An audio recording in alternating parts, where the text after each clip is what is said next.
చేరువచ్చిన దేవుని పిల్లలందరికీ మన ప్రభు మన రక్షకుడైన క్రీస్తు పేరిట నా యొక్క శుభాలు తెలియజేస్తున్నాను.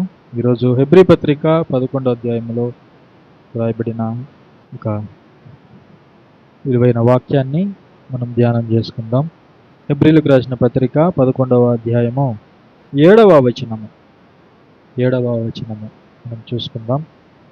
విశ్వాసమును బట్టి నోవాహు అది వరకు చూడని సంగతులను గుర్చి దేవుని చేత హెచ్చరింపబడి భయభక్తులు గలవాడై తన ఇంటివారి రక్షణ కొరకు ఒక ఓడను సిద్ధము చేసెను. అందువలన అతడు లోకము మీద నేరస్థాపన చేసి విశ్వాసమును బట్టి కలుగు నీతికి వారసుడాయను. చాలు ప్రియులరా, చదువుకున్నటువంటి ఈ యొక్క లేఖన భాగములో దేవుడు ఈరోజు మనలను హెచ్చరించాలి అని ఆశపడుతున్నాడు. అలాగే నీతిమంతుడైన నోవాహు అనే ఒక భక్తుని యొక్క జీవితాన్ని కూడా మన ముందు ఉంచాలని దేవుడు ఆశ కలిగి ఉన్నాడు. అలాగే ఇక రాబోయే భయంకరమైనటువంటి ఉగ్రత నుండి మనలను తప్పించాలని కూడా దేవుడు ఈ యొక్క వాక్యం ద్వారా మనతో మాట్లాడుతున్నాడు. చూడండి, విశ్వాసమును బట్టి అని ముందుగా ఇక్కడ వ్రాయబడింది. విశ్వాసమును బట్టి. విశ్వాసము అనేది క్రైస్తవ జీవితానికి ఒక గుండె లాంటిది. గుండె అనేది లేకపోతే మనిషి ఏ విధంగా బ్రతకలేడో, అలాగే విశ్వాసము అనేది లేకుండా మనము దేవునికి ఇష్టలై ఉండుట అసాధ్యము అని పై వచనంలోనే చెప్పాడు దేవుడు. విశ్వాసము అనేది లేకుండా, విశ్వాసం అంటే ఏంటి? మనము ఏ దేవుని యొద్దకైతే వచ్చామో, ఏ బైబిల్లో వ్రాయబడినటువంటి సత్యదేవుని యొద్దకు మనం వచ్చామో, ఆయన ఉన్నాడని మనం నమ్మాలి. మొదట ఊరికి మనం రావడం కాదు, ఊరికి మనం వచ్చి వెళ్ళిపోవడం కాదు. మనం ఏ దేవుని యొద్దకైతే వచ్చామో, లేక ఏ ప్రభు యొద్దకైతే మనం వచ్చామో, ఆయన ఉన్నాడని మనం నమ్మాలి. మన జీవితంలో దేవుడు ఒక అద్భుతాన్ని చేయాలి, ఒక కార్యాన్ని చేయాలి, లేకపోతే దేవుడు మనకు సహాయం చేయాలి, దేవుడు మనల్ని ఆదుకోవాలి, దేవుడు మనల్ని పట్టించుకోవాలి, దేవుడు మన మొర వినాలి, మన ప్రార్థన వినాలి, మనకు తన సహాయ హస్తాన్ని చాపాలి, ఆయన యొక్క దీవెనలు మనకు అనుగ్రహించాలి, మనల్ని ఆశీర్వదించాలి దేవుడు అని ఒకవేళ మనం కోరుకుంటే, మొట్టమొదటిగా మనం తీసుకోవాల్సినటువంటి స్టెప్ ఏంటంటే, దేవుడు ఉన్నాడని మనం బలంగా నమ్మాలి. దేవుడు ఉన్నాడని మనం బలంగా నమ్మాలి. దేవుడు ఉన్నాడు అనడానికి మనకు ఈ ప్రకృతే ఒక గొప్ప ఆధారం. మనం నివసిస్తున్నటువంటి ఈ యొక్క ప్రకృతే మనకు గొప్ప ఆధారం. అవునే కదా? ఈ సృష్టి అంతా కూడా ఇది దేవుని యొక్క సృష్టి. మనం ఈరోజు అనుభవిస్తున్నటువంటి సృష్టి అంతా కూడా, ఈ ప్రకృతి అంతా కూడా, ఈ పంచభూతాలన్నీ కూడా దేవుడు మనకిచ్చినటువంటి సృష్టి, దేవుడు సృజించినటువంటి సృష్టి. అందుకే సృష్టింపబడినది ఉన్నప్పుడు సృష్టికర్త ఉంటాడు అని అందరికీ తెలిసినటువంటి విషయమే. ఈ సృష్టి అస్తవ్యస్తంగా లేదు, కానీ ఒక పద్ధతి ప్రకారంగా రన్ అవుతుంది ఈ సిస్టమ్. అందుకే దేవుడు ఉన్నాడు అని మనం ఈజీగా నమ్మచ్చు. దేవుడు ఉన్నాడని ఈ ప్రకృతిని చూస్తే ఎవరికైనా అర్థమైపోతుంది. ఎందుకంటే ఈ ప్రకృతి అనేది ఒక సిస్టమ్, ఒక సిస్టమేటిక్గా పనిచేస్తుంది. ఇప్పుడే మనము ఆశ్చర్యకరంగా మనం చదువుకున్నటువంటి కీర్తనలో కూడా ప్రకృతి గురించి మనం చదువుకున్నాం. ఇప్పుడు ప్రకృతి గురించి ఏమని చదువుకున్నాం? అక్కడ దేవుడు ఋతువులను తెలుపుటకై చంద్రుని నియమించాడు. ఋతువులు ఉన్నాయి మనకు. ఆయా కాలాల్లో ఆయా ఋతువులు వస్తాయి, ఇష్టం వచ్చినట్టుగా రావు. నియమించబడినటువంటి కాలంలోనే మనకు ఋతువులు వస్తాయి. అలాగే సూర్యుడికి ఏం తెలుసట, మనం చదువుకున్నాం కీర్తనల్లో, ఏం తెలుసట, తన అస్తమయ కాలము తెలుసు. సూర్యుడు తన కాలమును ఎరుగును అని రాశాడు. అక్కడ మనం చదువుకున్నాం. సూర్యుడికి తన కాలము తెలుసు అంటే ఉదయం రావాలి, సాయంత్రానికి డ్యూటీ దిగి వెళ్ళిపోవాలని సూర్యునికి తెలుసు. అవునా కదా? ఇప్పుడు మనము కంపెనీలో మనం పనిచేస్తూ ఉంటాం. మన ఉద్యోగ స్థలాల్లో మనకు ఒక టైంని కేటాయించారు. 8 గంటలకు రావాలి, 4 గంటలకు మనం వెళ్ళిపోవాలి. 7 గంటలకు వెళ్ళాలి, తిరిగి 3 గంటలకి ఇంటికి రావాలి. అవునా కదా? అది మనకి నియమింపబడినటువంటి కాలం. ఎవరు నియమించారంటే కంపెనీ నియమించింది, కంపెనీ యాజమాన్యం నియమించింది. అంటే మనకు ఒక కాలం ఉందంటే, మనకు ఒక టైం అనేది ఉందంటే దాన్ని ఎవరో మనకి నియమించారు. మన యజమానులు, మన పైన ఉన్నవారు నియమించారు. స్కూల్లో పిల్లలు వెళ్తారు స్కూల్కి, ఉదయం 9 గంటలకు వెళ్తారు, సాయంత్రం 4 గంటల అలాగా వచ్చేస్తారు. ఎవరు పెట్టారు ఈ టైం అంటే స్కూల్ యాజమాన్యం పెట్టింది. అవునా కదా? అంటే ఒక టైం ఉందంటే దాన్ని స్థాపించిన వాళ్ళు ఉన్నారు, దాన్ని పెట్టిన వాళ్ళు ఉన్నారు. ఒక సిస్టమ్ రన్ అవుతుంది. ఒక స్కూల్లో ఒక సిస్టమ్ రన్ అవుతుంది, ఒక కంపెనీలో ఒక సిస్టమ్ రన్ అవుతుంది. ఆ సిస్టమ్ ప్రకారంగా నడుచుకోవాలి అందరూ. స్కూల్లో ఒక సిస్టమ్ రన్ అవుతుంది, ఆ సిస్టమ్ ప్రకారంగా పిల్లలు వ్యవహరించాలి. అంటే ఒక సిస్టమ్, ఒక పద్ధతి ఉందంటే దాని వెనకాల దాన్ని క్రియేట్ చేసిన వాళ్ళు, దాన్ని నియమించిన వాళ్ళు ఉన్నారని మనకు ఈజీగా అర్థమవుతుంది. అవునా కదా? మరి అలాగే ఈ సృష్టి కూడా అస్తవ్యస్తంగా లేదు, అయోమయంగా లేదు. ఈ సృష్టి కూడా ఒక పద్ధతి ప్రకారంగా నడుస్తుంది. ఈ సృష్టిలో ప్రతి వస్తువుకు కూడా ఒక నియమం, ఒక పద్ధతి, ఒక కాలం అనేది ఉంది. వాటికి ఇష్టం వచ్చినట్టుగా రన్ అవ్వడానికి వీల్లేదు. ఎందుకంటే వాటిని సృజించిన వాడు ఒక ఆయన ఉన్నాడు, ఆయనే సృష్టికర్త, ఆయనే దేవుడు, ఆయన ఉన్నాడు. అందుకే ఆయన ప్రతి వస్తువుకు కూడా సమయాన్ని నియమించాడు. చూడండి, భూమి 24 గంటలే తిరగాలి ఒక రోజుకి. అది దేవుడు పెట్టినటువంటి కట్టడ. భూమి తిరుగుతుంది, మనం ఉన్నటువంటి ఈ భూమి తిరగాలని దేవుడు నియమించాడు. అది తన చుట్టూ తాను తిరిగి రావడానికి 24 గంటలు పడుతుంది.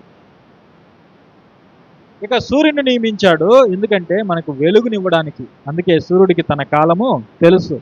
ఉదయం వస్తాడు, సాయంత్రం వరకు ఉంటాడు, సాయంత్రం వెళ్ళిపోతాడు సూర్యుడు. మరలా డ్యూటీలోకి వస్తారు. ఎవరు వస్తారు రాత్రిపూట? చంద్రుడు మరలా డ్యూటీలోకి వస్తాడు. రాత్రంతా ఉంటాడు, మనకు వెన్నెలిస్తాడు, తర్వాత తన డ్యూటీ ముగించుకొని వెళ్ళిపోతాడు. సిస్టమ్. ఎవరు పెట్టారు సూర్యుడికి, చంద్రుడికి, నక్షత్రాలకి? నక్షత్రాలు ఎప్పుడైనా మనకి పగలు కనిపించాయా? వాటి డ్యూటీ రాత్రి. అవునా కదా? సుదూర ప్రాంతంలో మనకు కనిపిస్తాయి. చల్లని వాతావరణాన్ని మనకు అనుగ్రహిస్తుంది ఆకాశము, నక్షత్రాలు, చంద్రుడు. ఇవన్నీ కూడా ఒక పద్ధతి ప్రకారంగా రన్ అవుతున్నాయి. సృష్టి అంతా కూడా ఒక పద్ధతి ప్రకారం రన్ అవుతుంది. అంటే ఎవరున్నారని మనకు అర్థమవుతుంది, సృష్టికర్త ఉన్నాడని మనకు ఈజీగా అర్థమైపోతుంది. కానీ ఈరోజు మనుషులు ఏమంటారు? దేవుడు లేడు. చూడండి, దేవుడు లేడనే వాళ్ళకి ఒక సంస్థ, నాస్తికులు, వాళ్ళకు ఒక సంస్థ ఉంది. వాళ్ళందరూ కూడా కలిసి ఒక సంస్థ ఏర్పాటు చేసుకున్నారు. వాళ్ళు దాంట్లో కొన్ని రూల్స్ అండ్ రెగ్యులేషన్స్ పెట్టుకున్నారు. వాటి ప్రకారం వాళ్ళు వెళ్తూ ఉంటారు. దేవుడు లేడనేవాడు కూడా ఒక సిస్టాన్ని ఏర్పాటు చేసుకున్నాడు. మరి ఆ సిస్టమ్ ఊరికి వచ్చిందా? చెప్పండి. ఆ నాస్తికులు కలిసి ఏర్పాటు చేసిందే ఒక సిస్టమ్. వాళ్ళు చెప్పకనే చెప్తున్నారు దేవుడు కూడా ఉన్నాడు, ఈ పద్ధతి ప్రకారంగా ఈ సృష్టి నడుస్తుందంటే దేవుడు ఉన్నాడని వాళ్ళు కూడా చెప్పకనే చెప్తున్నారు, కానీ ఒప్పుకోవడం లేదు. అంతే. కాబట్టి మొట్టమొదటిగా మనం తెలుసుకోవాల్సింది ఏంటంటే దేవుడు అనే ఒక ఆయన ఉన్నాడు. ఆయన ఈ సృష్టి పైన అధికారి, మనుషుల మీద అధికారి, సమస్త జీవరాశుల మీద ఆయన అధికారి, సమస్తము పైన ఆయన సృష్టికర్తగా ఉన్నాడు. ఆ దేవుని యొద్దకు మనం వచ్చాం. ఈరోజు మనం వచ్చింది ఆ జీవము కలిగినటువంటి దేవుని యొద్దకు మనం వచ్చాం. ఆ సత్య దేవుని యొద్దకు మనం వచ్చాం. ఆ నిజమైనటువంటి దేవుని యొద్దకు మనం వచ్చాము. వచ్చినప్పుడు ఆ దేవుని ద్వారా మనం ఏదైనా ఒక మేలు పొందుకోవాలనుకుంటే ఆయన ఉన్నాడని మనం బలంగా మొదట నమ్మాలి. ఏమని నమ్మాలి? ఆయన ఉన్నాడు. అదే మాట ఎక్కడ కనిపిస్తుందంటే మనకు 6వ వచనంలోనే కనిపిస్తుంది కదండి. 6వ వచనంలోనే విశ్వాసము లేకుండా దేవునికి ఇష్టడై ఉండట అసాధ్యము. దేవుని యొద్దకు వచ్చేవాడు చూడండి, ఆయన ఉన్నాడని నమ్మాలి. ఆయన ఉన్నాడు. దేవుడు ఆయన ఉన్నాడు. ఆయన నిరంతరము ఉన్నవాడు. అందుకే మోషేతో మాట్లాడుతూ నేను ఉన్నవాడిని. ఉన్నవాడు అనేది ఆయన క్యారెక్టర్, ఆయన స్వభావం. ఆయన నిరంతరము ఉండేవాడు. ఆ ఉన్నవాడైనటువంటి దేవుడు మనకు ఉన్నాడని మనం నమ్మాలి. ఆ దేవుడు ఈరోజు మనతో ఏం మాట్లాడుతున్నాడు అంటే, నోవహు ఆ విశ్వాసాన్ని బట్టి ఏం చేశాడట? అది వరకు చూడని సంగతులను గూర్చి దేవుని చేత హెచ్చరింపబడ్డాడు. ఇక్కడ దేవుడు ఏమై ఉన్నాడంటే మనలను హెచ్చరించేవాడు. దేవుడు ఎవరు? మనలను హెచ్చరించేవాడు. దేవుని మాటలు హెచ్చరికతో కూడుకున్నవి. దేవుడు మనకు వార్నింగ్ ఇస్తున్నాడు. ఏమని వార్నింగ్ ఇస్తున్నాడు? ఇదిగో నోవహుతో చెప్తున్నాడు దేవుడు, ఇదిగో నేను భూమి మీదకి జలప్రలయాన్ని రప్పించబోతున్నాను. అప్పటి వరకు వాళ్ళకు వర్షం లేదు. అప్పటి వరకు వాళ్ళు జలప్రలయాలు చూడలేదు. అప్పటి వరకు వారికి సునామీలు లేవు. వర్షాన్ని వాళ్ళు చూడలేదు. వరదలు భూమిని ముంచెత్తినట్లుగా వాళ్ళు గతంలో చూడలేదు, నోవహు గారి కాలంలో. అయితే దేవుడు చెప్తున్నాడు, విశ్వాసమును బట్టి నోవహు అది వరకు చూడని సంగతులను గురించి దేవుని చేత హెచ్చరింపబడ్డాడు. అప్పటి వరకు జరగని దాన్ని దేవుడు నోవహుతో చెప్తున్నాడు. ఏమని? నేను ఈ భూమి మీదకి జలప్రలయము రప్పించబోతున్నాను. జలప్రలయం అప్పటి వరకు నోవహు చూడలేదు. దాన్ని నమ్మడానికి నోవహు గారు అప్పటి వరకు చూడలేదు. జలప్రలయం అనేది ఎలా ఉంటుందో వాళ్ళకి తెలియదు. తెలియని దాన్ని హెచ్చరికగా దేవుడు ఇక్కడ కలుగు చేస్తానని చెప్తూ నోవహు గారిని హెచ్చరిస్తున్నాడు. నేను ఈ భూమి మీదకి జలప్రలయాన్ని రప్పించబోతున్నాను. ఈ భూమిని అంతటిని కూడా నాశనము చేయబోతున్నాను. భూమి మీద ఉన్నటువంటి జీవరాశులన్నింటినీ కూడా నేను తుడిచివేయబోతున్నాను. జీవరాశులు మాత్రమే కాదు, మనుషులందరినీ కూడా నేను తుడిచివేయబోతున్నాను. అందరినీ కూడా నాశనం చేయాలని అనుకుంటున్నాను అని దేవుడు ఇక్కడ నోవహుని హెచ్చరించాడు. ఎందుకు దేవుడు అలాంటి ఒక భయంకరమైన నిర్ణయాన్ని తీసుకున్నాడు అంటే, మనుషులందరూ కూడా దేవుడు ఏర్పాటు చేసినటువంటి మార్గాన్ని విడిచిపెట్టి వాళ్ళ సొంత మార్గాలను ఏర్పాటు చేసుకున్నారు. ఏం చేశారు మనుషులు? దేవుడు నియమించినటువంటి కట్టడలు, దేవుడిచ్చినటువంటి మనస్సాక్షి, దేవుడిచ్చినటువంటి ఈ యొక్క అద్భుతమైన దేవుని స్వరూపము పోలికను కలిగినటువంటి ఈ జీవితాన్ని వాళ్ళు తమకిష్టం వచ్చినట్లుగా మార్చేసుకున్నారు. అదే జలప్రలయానికి కారణం. మనం చదువుకున్నాం అప్పుడే, సూర్యుడికి ఏం తెలుసు? తన సమయము తెలుసు. అవునా కదా? దేవుడు ఏర్పాటు చేసినటువంటి ఆ యొక్క సమయం ఏదైతే ఉందో, ఆ యొక్క పని ఏదైతే ఉందో సూర్యునికి తెలుసు. అయితే మనుషులకు దేవుడు ఏం చెప్పాడు, ఎందుకు సృజించాడు అనేది మనుషులు తెలుసుకోలేని స్థితిలో ఈరోజు ఉన్నారు. ఆ రోజు ఉన్నారు. ప్రతి తరంలో కూడా మనుషులు దేవుడు మనల్ని ఎందుకు పుట్టించాడు, ఈ జీవితం ఎందుకు ఇచ్చాడు, మనం ఎందుకు ఇలా ఉన్నాము, మనం ఎందుకు ఇక్కడ ఉన్నాము, మనం ఎందుకు అన్నింటికంటే శ్రేష్టంగా ఉన్నాము, ఎందుకు మనం జంతువుల వలె లేము, ఎందుకు మనం బుద్ధి జ్ఞానములు కలిగి ఉన్నాము, ఎందుకు మనం అభివృద్ధి చెందుతున్నాము, మన వెనకాల ఎవరున్నారు, మనల్ని ఎవరు నడిపిస్తున్నారు అనే ఈ సత్యాలను గ్రహించలేక మరి దేవుడి మీద తిరుగుబాటు చేసేవారుగా మనుషులు ఉన్నారు. కేవలం తినటంలో, త్రాగటంలో, తిరగటంలో, గెంతులు వేయటంలో మనుషులు వాళ్ళ యొక్క జీవితాలని మరి దేవునికి వ్యతిరేకమైనటువంటి మార్గంలో వాళ్ళు నడిపించుకుంటున్నారు. అందుకే దేవుడు జలప్రలయాన్ని ఆ రోజు రప్పించాడు.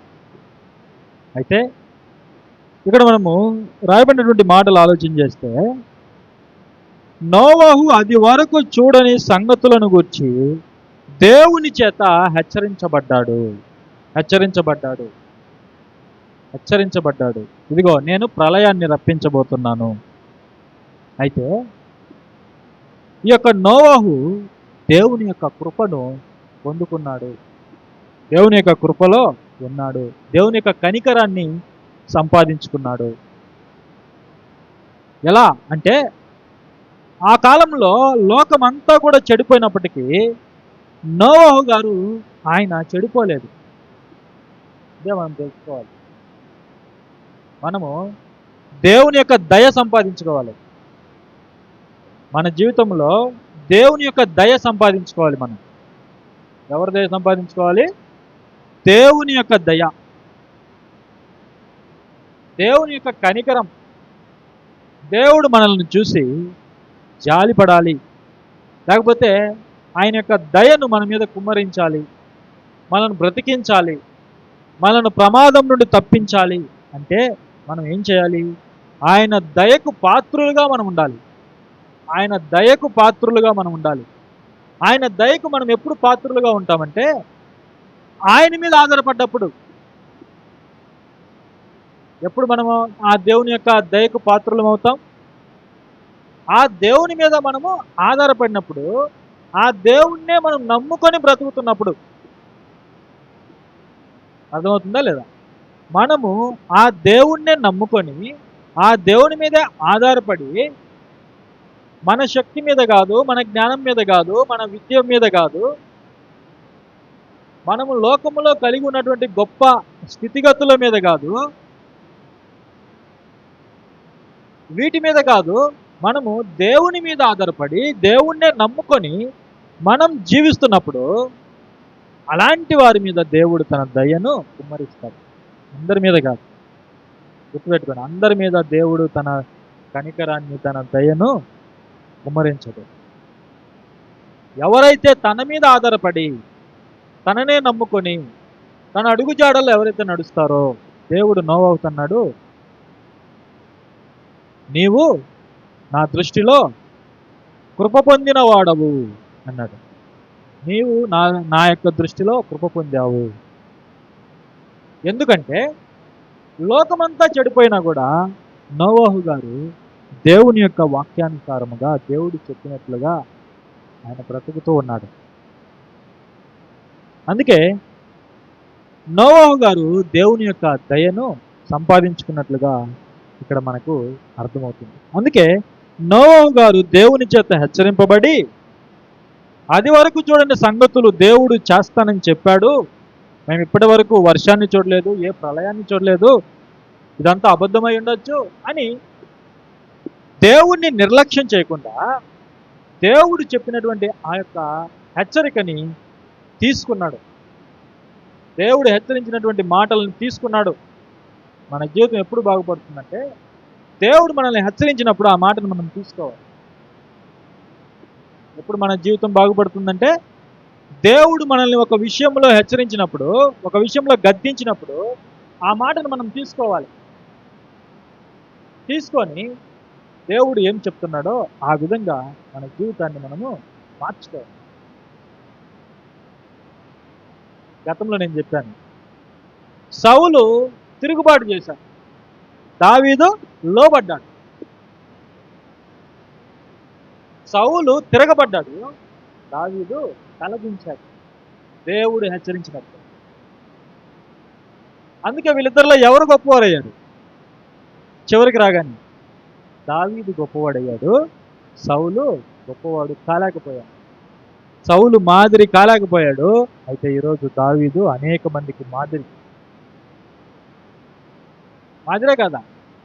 అఫ్కోర్స్ ఆయన జీవితంలో కొన్ని ఉన్నాయి, అయితే ఆయన వాటికి పశ్చాత్తాపడి ఆయన జీవితాన్ని సరిచేసుకున్నాడు. అందుకు దావీదు ముగింపులోకి రాగానే ఆయన గొప్పవాడు అయ్యాడు. అవునా కదా? ఆలోచించండి. అలాగే దేవుడు నోవహును హెచ్చరించినప్పుడు నోవహు ఇక సిద్ధపడ్డాడు. చెప్పాడు, ఇదిగో నీ కుటుంబం కొరకు, నీ వారి కొరకు ఓడ సిద్ధపరచుకో, నేను ప్రళయాన్ని రప్పించబోతున్నాను. నేను ప్రళయాన్ని రప్పించబోతున్నాను. ఈరోజు దేవుడు మనతో ఏం చెప్తున్నాడు? నేను తిరిగి నా కుమారుని ఈ లోకానికి పంపించబోతున్నాను. అది భయంకరమైనటువంటి తీర్పు దినం. అవునా కదా? మనకు ఉందా లేదా హెచ్చరిక? ఉంది. మనకు కూడా ఇక మనకి జల ప్రళయం రాదు, మనకు వచ్చేది అగ్ని ప్రళయం.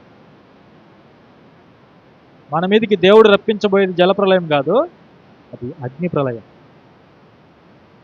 భయంకరమైనటువంటి మంటల్లో దేవుడు ఈ భూమిని కాల్చబోతున్నాడు. ఏం చేయబోతున్నాడు? కాల్చబోతున్నాడు. అందుకే దేవుడు ఏమని చెప్తున్నాడు? మారు మనస్సు పొందండి. హెచ్చరిక కాదా ఇది? మారు మనస్సు పొందండి, మీ పాపాలను విడిచిపెట్టండి, మీరు చేస్తున్నటువంటి దుర్మార్గపు క్రియలను విడిచిపెట్టండి. మనుషులకి ఏమైనా అర్థమవుతుందా ఈరోజు? అర్థం కాదు. చివరికి దేవుణ్ణి ఎగతాళి చేసే స్థాయిలోనికి ఈరోజు మనుషులు వచ్చేసారు. దేవుణ్ణి పట్టించుకునే వాళ్ళు ఎవరు కూడా లేరు. ఆ రోజు కూడా అలాగే ఉన్నది పరిస్థితి. నోవహు గారు సువార్తను ప్రకటించారు. ఇదిగో దేవుడు జలప్రళయాన్ని రప్పించబోతున్నాడు, మీరు దేవుని వైపు తిరగండి, దేవుణ్ణి వేడుకోండి అంటే ఆ రోజు నోవహుని ఎగతాళి చేశారు. జలప్రళయం వచ్చేంత వరకు ఎగతాళి చేశారు. జలప్రళయం వచ్చేంత వరకు, మునిగిపోయేంత వరకు ఎగతాళి చేశారు. ఈరోజు కూడా ప్రపంచాన్ని మనం చూస్తే దేవుణ్ణి ఎగతాళి చేయడమే పని, దైవ సేవకుల్ని ఎగతాళి చేయడమే పని, మనుషుల్ని ఎగతాళి చేయడమే పని. అవునా కదా? ఈరోజు మనుషులకు తినటము, త్రాగటము, గెంతులు వేయటము, చెడు చెడు మాటలు మాట్లాడుకోవడము, అసభ్యకరమైనటువంటి మాటలు, అసభ్యకరమైనటువంటి డ్యాన్సులు, అసభ్యకరమైనటువంటి ప్రతిదీ కూడా మనుషులు చేస్తూ సువార్తని ఎగతాళి చేస్తున్నారు, దేవుణ్ణి ఎగతాళి చేస్తున్నారు. అయితే ఏది నిజం? ఏది నిజం? దేవుడు తన కుమారుణ్ణి పంపించబోతున్నాడు అనేది నిజం. దేవతలు ఏం చెప్పారు? యేసుప్రభు పరలోకానికి వెళ్ళినప్పుడు, మీరెందుకు ఆకాశం వైపు తేరి చూస్తున్నారు? వెళ్ళినవాడు ఎలా వెళ్ళాడు అలాగే వస్తాడు. చెప్పారా లేదా? చెప్పారు. ఇప్పుడు శిష్యులు ఏం చేశారు? ఆ మాటను నమ్మారు. యేసుప్రభు వారు చెప్పారు మరలా నేను వస్తానని, ఆ మాటను నమ్మారు. నమ్మిన వారు ఏం చేశారు? వారి జీవితాలను సువార్తకు అప్పగించుకున్నారు. దేనికి అప్పగించుకున్నారు? సువార్తకు అప్పగించుకున్నారు, దేవునికి అప్పగించుకున్నారు. నోవహు గారు దేవుని చేత హెచ్చరింపబడిన వాడై ఏం చేశాడట? భయభక్తులు గలవాడై. ఈ భయము, ఈ భక్తి నోవహు గారికి ఎప్పుడు వచ్చింది? దేవుడు హెచ్చరించినప్పుడు వచ్చిందా? కాదు. ఆయన తన జీవితంలో ముందుటి నుంచి కూడా దేవుని యందు భయభక్తులు కలిగి, అందుకే ఆయన దేవుని కృపను పొందుకున్నాడు. మన జీవితంలో మనకు ఉండాల్సింది ఏంటంటే దేవుడు అంటే భయము, దేవుడు అంటే భక్తి. ఆయన అంటే మనకు విధేయత ఉండాలి, ఒకవైపు భయము ఉండాలి. ఎందుకంటే ఆయన సర్వశక్తిమంతుడు. ఆయన సర్వశక్తిమంతుడు. ఆయన అనుకుంటే మనం లేకుండా చేయగలడు. అవునా కదా? దేవుడు అనుకుంటే మనల్ని రాత్రికి రాత్రే లేకుండా చేయగలడు. అంత శక్తిమంతుడు ఆయన. ఈ లోకంలో ఎంత గొప్పవాడైనా సరే దేవుడు తలుచుకుంటే, దేవుడు అనుకుంటే ఏం చేసేస్తాడు? ఆ మనిషిని లేకుండా చేస్తాడు. ఆయనకంటే గొప్ప వాళ్ళు ఎవరు కూడా లేరు. అందుకే ఆయనకు భయపడాలి. ఆయన ముందు భక్తి, విధేయత మనము కలిగి ఉండాలి. నోవహు గారికి ఆ జలప్రలయానికి ముందుకు నుంచి కూడా ఆయన అలవాటు ఏంటంటే దేవుని యొక్క వాక్యానికి లోబడి ఆయన జీవిస్తున్నాడు. అందుకే రాబోయే ప్రళయాన్ని దేవుడు నోవహుతో చెప్పి, నోవహుని హెచ్చరించి, నోవహుని ఆయన కుటుంబాన్ని భద్రపరిచాడు. నోవహుని ఆయన కుటుంబాన్ని భద్రపరిచాడు. నోవహు మాటలు విన్న వాళ్ళందరూ నోవహుతో చేయగలిపి ఓడను సిద్ధపరచడానికి సహాయం చేశారు. ఎవరు వాళ్ళు? ఎవరు? ఆయన కుటుంబ సభ్యులే, వేరే ఎవరు కూడా రాలా. నోవహు గారి కుటుంబ సభ్యులే, భార్య, పిల్లలు, కొడుకులు, కోడళ్ళు, మొత్తం 8 మందే. ఎంతమంది రక్షింపబడ్డారు ఆ రోజు? 8 మందే. పేతురు గారు తన పత్రికలో చెప్పారు, 8 మందే రక్షింపబడింది. తన కుటుంబంలో ఉన్నవారే నమ్మారు, మిగతా వాళ్ళు ఎగతాళి చేశారు. ఎగతాళి చేసిన వాళ్ళందరూ ఏమయ్యారు చెప్పండి? దేవుని మాటని సీరియస్గా తీసుకోకుండా, సీరియస్గా తీసుకొని వాళ్ళ జీవితాలు మార్చుకోకుండా ఉన్నటువంటి వాళ్ళు అస్తవ్యస్తమైపోయారు. వాళ్ళ జీవితాలు అస్తవ్యస్తమైపోయాయి. అందరూ కూడా జలప్రలయంలో అత్యంత ఘోరంగా మరణించారు.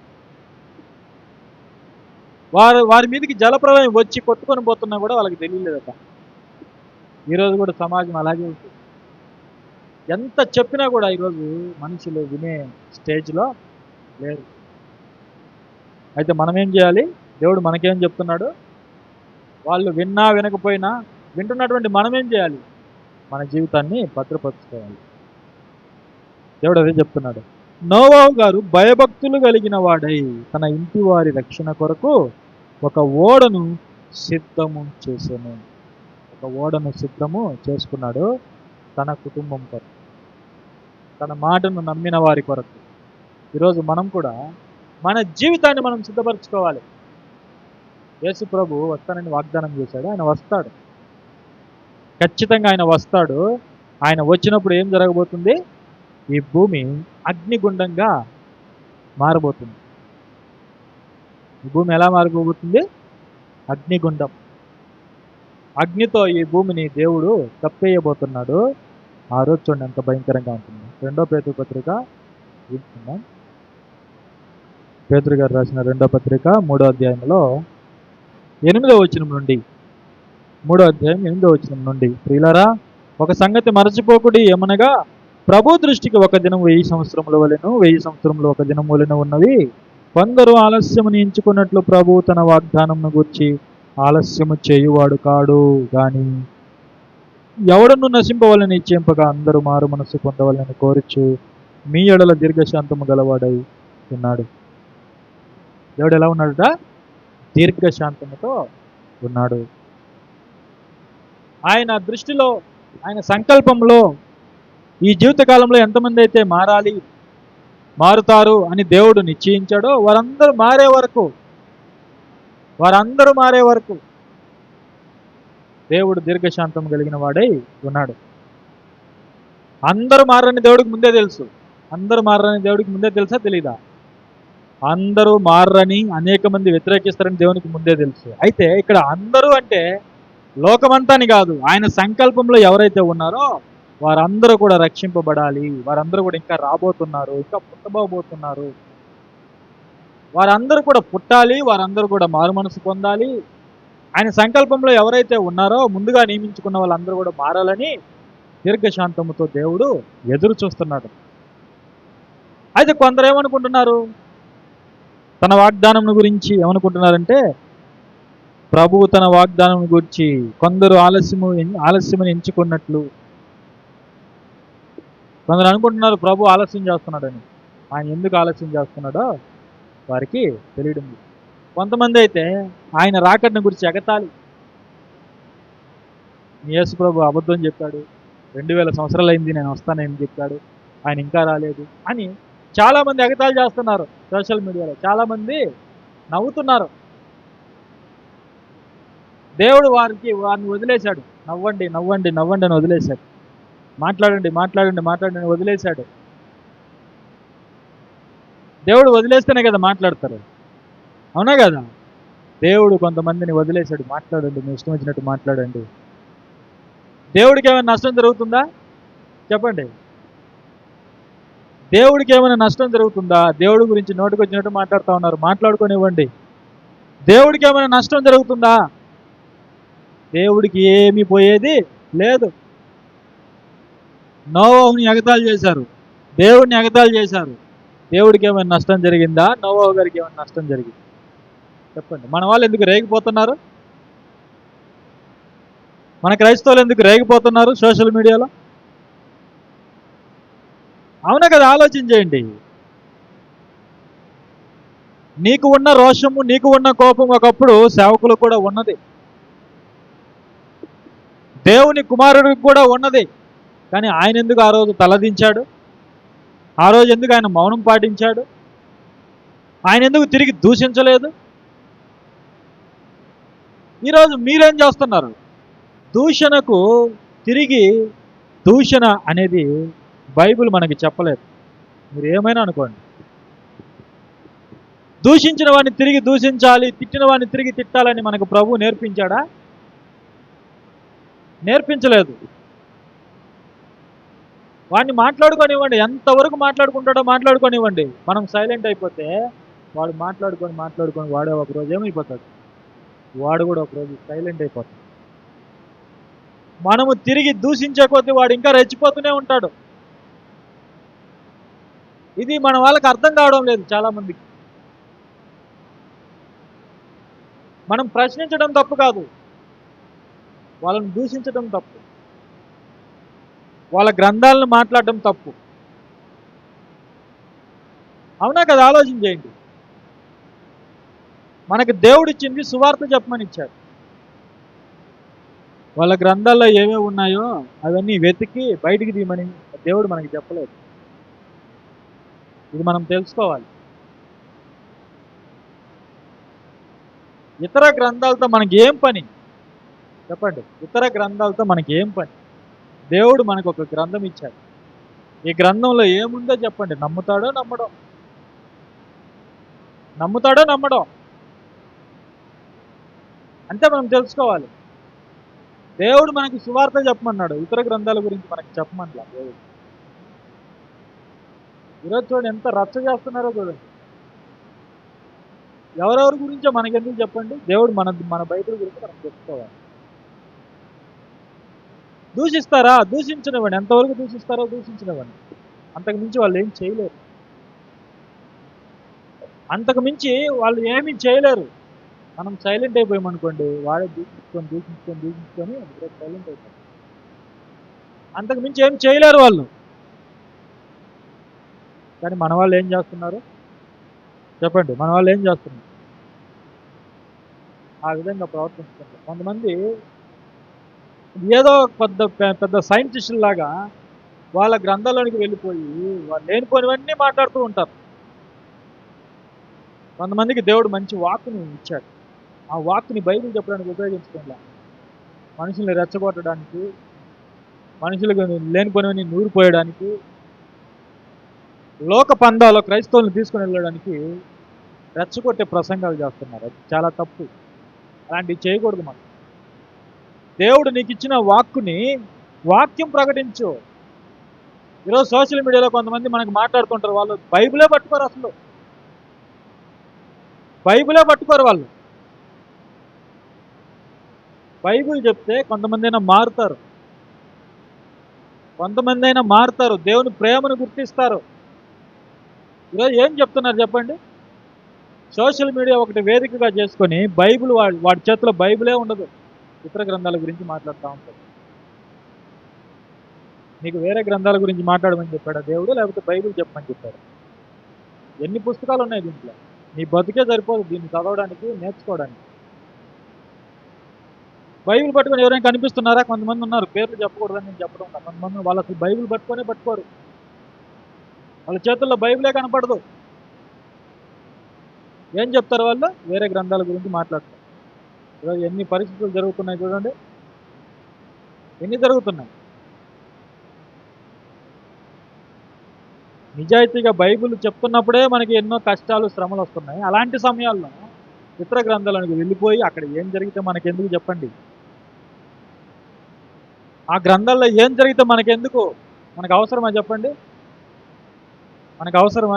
వేరే గ్రంథాల్లో ఉన్న సబ్జెక్ట్ మనకు అవసరమా చెప్పండి? మనకు అవసరం లేదు. కొంతమంది అదే పనిగా యేసు ప్రభుని ఎగతాళి చేస్తారు. 2000 సంవత్సరాలు అయింది, ఇంకా రాలేదు, అంతా అబద్ధం, వచ్చి బూటకం, బైబిల్ అబద్ధము అనుకోనివ్వండి. దానికోసం మనం ఏం చేయాలి? మనం సిద్ధపడి ఉండాలి. అనుకోనివ్వండి. కొంతమంది నాశనానికి వెళ్ళడానికే తయారయ్యారు, వెళ్ళనివ్వండి. ఇక్కడ కూడా అదే అనుకుంటున్నారు. అయితే దేవుడు దీర్ఘశాంతముతో ఉన్నాడు, వాళ్ళ కోసం కాదు. ఎవరైతే ఎగతాళి చేస్తున్నారో వాళ్ళ కోసం కాదు. వాళ్ళు మారతారని కాదు, గుర్తుపెట్టుకోండి, వాళ్ళు మారతారని కూడా కాదు. అయితే కొంతమంది ఉన్నారు, దేవుణ్ణి నమ్మే వాళ్ళు కొంతమంది ఉన్నారు కాబట్టి వాళ్ళ కొరకు దేవుడు దీర్ఘశాంతముతో ఉన్నాడు. అందరంటే వారే. ఎంతమంది అయితే ఆయన సంకల్పంలో ఉన్నారో, ఎంతమందిని అయితే ఆయన ఆకర్షించుకుంటాడో వాళ్ళందరూ మారు మనసు పొందేంత వరకు దేవుడు దీర్ఘ శాంతముతో ఉన్నాడు. తర్వాత ఏం జరగబోతుంది? చూడండి 10వ వచనంలో, అయితే ప్రభువు దినము దొంగ వచ్చినట్లు వచ్చును. ప్రభు దినం ఎలా వస్తుందట? దొంగ వచ్చినట్లు వస్తుంది. నువ్వు రెడీగా ఉండాలి. ఎనీ టైం ప్రభు ఎప్పుడు వస్తాడో నువ్వు నీ భక్తి జీవితంలో సిద్ధంగా ఉండాలి. ఎప్పుడు భక్తి చేస్తూ ఉండాలి. దేవుని యెడల భయభక్తులు కలిగి నువ్వు ఉండాలి. తేడా జరిగిందంటే ఆయన ఎప్పుడు వస్తాడో నీకు తెలియదు. 10 మంది బుద్ధి లేని 5 మంది బుద్ధి లేని వాళ్ళు, 5 మంది బుద్ధి కలిగినటువంటి స్త్రీలు ఏం చేశారు? 5 మంది నిర్లక్ష్యంగా ఉన్నారు, 5 మంది రెడీగా ఉన్నారు. పెండ్లి కుమారుడు వచ్చాడు, రెడీగా ఉన్న వాళ్ళని తీసుకుని వెళ్ళిపోయాడు. మిగతా వాళ్ళకి డోర్లు క్లోజ్ చేయబడ్డాయి. డోర్లు క్లోజ్ చేశారనుకోండి, దేవుడు ఈ భూమి అగ్నిగోళంగా మారిపోతుంది. అగ్నితో నింపబడుతుంది. ఎగతాళి చేసుకునే వాళ్ళని చేసుకునేవ్వండి, వదిలేయండి. ఎగతాళి చేసుకునే వాళ్ళని వదిలేయండి. మిమ్మల్ని ఏదైనా ప్రశ్న అడిగారా? లోతు విషయంలో ప్రశ్న అడిగారా? సమాధానం చెప్పు. లోతు గురించి ఏదైనా ప్రశ్న అడిగితే లోతు గురించి సమాధానం చెప్పు. వేరే గ్రంథాల్లోకి ఎందుకు పోతావు? నీ దగ్గర సమాధానం లేదా? బైబిల్లో ఉంది కదా, సమాధానం చెప్పు. అంతే. వాళ్ళు రెచ్చగొడితే మన వాళ్ళు రెచ్చిపోయి వేరే గ్రంథాలకి వెళ్ళిపోయి నానా రచ్చ చేస్తున్నారు ఈరోజు. నిన్ను ఏదైనా ప్రశ్న అడిగారు, లోతు ఇలా చేశాడు. అవును, లోతు చేశాడు మనిషి. ఆయన ఉద్దేశపూర్వకంగా చేయలేదు. తన కూతుర్లు చేశారు, ఆయన చేయలేదు. తన కూతుర్లు చేశారు. దేవుడు మనుషులు తప్పు చేశారు కాబట్టి మన క్షేమం కొరకు రాయించాడు. సరిపోయిందా లేదా? ఆన్సర్ ఉందా లేదా ఇక్కడ? అది చెప్పకుండా మా గ్రంథంలో మనుషులు తప్పు చేశారు, మీ గ్రంథంలో అది అవసరమా? నీకు అవసరమా? అది మనకు అవసరం లేదు. సమాధానం బైబిల్లో ఉంది కదా, బైబిల్ నుంచి సమాధానం చెప్పు. అంతే మనకు కావాల్సింది. వాడు నమ్ముతాడా నమ్మడా వదిలేయి. మనం అదే చేయాలి. అయితే ప్రభు దినం ఎలా వస్తుందట? దొంగ వచ్చినట్లు వస్తుంది. ఎవ్వరికి తెలియదు. ఆ దినమున ఆకాశములు చూడండి, ఆ దినమున ఆకాశములు మహాధ్వనితో గతించిపోతాయి, పంచభూతములు మిక్కటమైన వేంద్రముతో లయమైపోవును, భూమియు దాని మీద ఉన్న కృత్యములు కాలిపోవును. ఇవన్నీ ఇట్లు లయమైపోవును గనుక ఆకాశములు రవులు కొని లయమైపోవునట్టు, పంచభూతములు మహావేంద్రముతో కరిగిపోనట్టు దేవుని దినపు రాకడ కొరకు కనిపెట్టుచు దానిని ఆశతో అపేక్షించుచు మీరు పరిశుద్ధమైన ప్రవర్తనతోనూ భక్తితోనూ ఎంతో జాగ్రత్త గలవారై ఉండవలెను. కొంతమంది బైబిల్ పట్టుకొని సేవకులని చెప్పుకుంటూ బూతులు మాట్లాడుతున్నారు. వాళ్ళు మాట్లాడినని వీళ్ళు బూతులు మాట్లాడుతున్నారు. ఎవరి కొరకు ఈ పోరాటం? క్రీస్తు కొరకు ఇలాంటి పోరాటం అవసరం లేదు. గుర్తుపెట్టుకోవాలి క్రైస్తవులు ఎవరైనా సరే. ఇలాంటి పోరాటము యేసు ప్రభుల వారు మనకి చేయమని చెప్పలేదు, నేర్పించలేదు. ఇక్కడ ఏమని చెప్తుంది? ఆ దినము కొరకు ఆశతో అపేక్షించుచు పరిశుద్ధమైన ప్రవర్తనతో ఉండాలి. పరిశుద్ధమైనటువంటి ప్రవర్తన కలిగి మనం ఉండాలి. యేసు ప్రభుని ఏదో అన్నాడని ఈయనకు రోషం వచ్చేసింది, ఈయన నోటికి వచ్చినట్టు బూతులు కడుతున్నాడు. ఇలాంటి పోరాటం చేయమని యేసు ప్రభుల గారు మనకి చెప్పలా, మనకి నేర్పించలేదు. ఏమని చెప్తున్నాడు? భక్తితోనూ పరిశుద్ధమైన ప్రవర్తనతోనూ భక్తితోనూ. బూతులు మాట్లాడితే భక్తి ఉందా నీకు? బూతులు మాట్లాడితే భక్తి ఉందా? పరిశుద్ధ ప్రవర్తన ఉందా? చెప్పండి. చెప్తున్నాడు, ఎంతో జాగ్రత్త గలవారై మనము ఉండాలి. ఎందుకంటే దేవుడు ఈ భూమిని అగ్నితో ఇచ్చబోతున్నాడు. అందులో నుండి మనం తప్పించబడాలంటే ఏం చేయాలి? పరిశుద్ధ ప్రవర్తనతోనూ భక్తితోనూ మనము మెలకువ కలిగి ఉండాలి. మెలకువ కలిగి, ఎందుకంటే ఆయన దినము మనకు చెప్పి రాడాలి. ఇదిగో నేను వస్తున్నాను, రేపు డిసెంబర్ 31 వస్తున్నానని చెప్పడు. డిసెంబర్ 25వ తారీఖు నేను వస్తున్నానని చెప్పడు. జనవరి 1వ తారీఖు వస్తున్నానని చెప్పడు. ఇంకా చెప్పాలంటే ఆ టైంలోనే వస్తాయి. క్రైస్తవులు ఎక్కడ పండుగ వాతావరణం కలిగి ఉంటారో టైంలోనే వస్తారు. అప్పుడే కదా ఎవరు ఎలాంటి వాళ్ళని గెలిచేది. అవునా కదా? ఇంటి మీద స్టారు, ఇంటిలో బారు. క్రిస్మస్ టైంలో వచ్చాడంటే అప్పుడు తెలుస్తుంది ఇంటిలో ఎవరు బార్ పెట్టుకున్నారు, పైన ఎవరు స్టార్ పెట్టుకున్నారు, హృదయంలో ఎవరు స్టార్ పెట్టుకున్నారు. నిజంగా ఆ రోజు తెలుస్తుంది ప్రభుకి. అందుకే అలాంటి దినాల్లోనే వస్తాడు ప్రభు. జాగ్రత్తగా ఉండాలి. ప్రతివాడు ఇంటి మీద స్టార్ పెట్టేయడమే. తర్వాత బార్లో కనిపిస్తాడు, ఎక్కడ సినిమాలో కనిపిస్తాడు, థియేటర్లో కనిపిస్తారు. అవునా కదా? ఆలోచన చేయండి. మనం ఏమీ మారలేదు, నా స్టైల్ మారిందని పాట, నా రూట్ మారిందని పాట. ఇప్పుడు దేవుడు ఏమని చెప్తున్నాడు? పరిశుద్ధమైన ప్రవర్తన కలిగిన వారై, భక్తితో ఎంతో జాగ్రత్త గలవారై ఎగతాళి చేసుకుంటారా? చేసుకోండి, నష్టం ఏం లేదు. దేవుణ్ణి ఎగతాళి చేసే వాళ్ళకి వచ్చేది ఏమీ లేదు, మనకు పోయేది ఏమీ కూడా లేదు.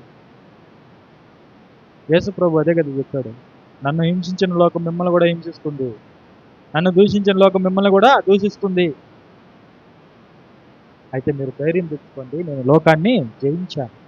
ఆయన ఎలా ఉన్నాడో అలాగే ఉంటాం మనం, సరిపోతుంది కదా. తిరిగి ఎందుకు వాళ్ళని దూషించటం, లేనిపోనివన్నీ మనం మాట్లాడుకుంటారా? మాట్లాడుకునేదాన్ని. ఓకే, మనల్ని ఏదైనా ప్రశ్న అడిగారు అనుకోండి, సమాధానం చెప్పాలి. ఎక్కడి నుంచి? బైబిల్ నుంచి చెప్పాలి. సమాధానము బైబిల్ నుంచి చెప్పాలి. వాళ్ళకి వచ్చాయి ప్రశ్నలు, వస్తాయి. మేము మెస్సీని కనుక్కుంటామంటే నతనేలు ఏమన్నాడు? నజరేతులో ఉండి ఏదైనా మంచిగా వస్తుందా అన్నాడు. ఫిలిప్పు వచ్చి చూడు అన్నాడు. ఏమన్నాడు? వచ్చి చూడు. నజరేతులో ఉండి ఏదైనా మంచిది వస్తుందా? బైబిల్ ఏదైనా మంచి ఉందా అడిగారు అనుకోండి, చూపిద్దాం బైబిల్లో నుంచి, వచ్చి చూడు. అంతేనా? ఏమైనా ఉందా మనకి? బైబిల్లో ఏదైనా మంచి ఉందంటే బైబిల్లో నుంచి మంచి చూపిద్దాం. దేవుడు ఉన్నాడంటే బైబిల్లో నుంచి చూపిద్దాం. క్వశ్చన్లు ఏమైనా వస్తే బైబిల్లో నుంచి ఆన్సర్లు, బైబిల్లోనే ఉన్నాయి కదా ఆన్సర్లు. మనకిదే దేవుడు ఇచ్చినటువంటి గొప్ప గ్రంథం. ఈ బైబిల్ పట్టుకుంటే చాలు, బైబిల్లో ఉన్న వాటికి, మనుషులకు వచ్చే ప్రతి ప్రశ్నకు కూడా సమాధానము మన దగ్గర ఉన్నట్లే. కాబట్టి ఈ విధమైనటువంటి పందాలో మనం వెళ్ళినట్లయితే మనకెంతో క్షేమకరం. కాబట్టి ఈరోజు మనం తెలుసుకోవాల్సింది ఏంటంటే, ప్రభు యొక్క రాకడ అనేది సత్యం. దానికి మనము సిద్ధపాటు కలిగి ఉండాలి. నోవహు గారు ఏ విధంగా హెచ్చరింపబడి తన భయభక్తులు కలిగినటువంటి జీవితాన్ని కొనసాగించాడో, తన ఇంటి వారి కొరకు రక్షణ అవ్వడం ఏ విధంగా సిద్ధపరిచాడో, మనం కూడా దేవుని యందు భయభక్తులు కలిగి మనం కూడా రక్షణను కొనసాగిస్తూ, మన కుటుంబాలకు మాదిరిగా ఉంటూ, మన పిల్లలకు మాదిరిగా ఉంటూ, వాళ్ళని రక్షించుకునే పనిలో బిజీగా ఉండాలి. ఓకే, ఆ విధంగా ఉండాలని కోరుకుంటూ మరి చిన్న సందేశాన్ని ముగిస్తున్నాను.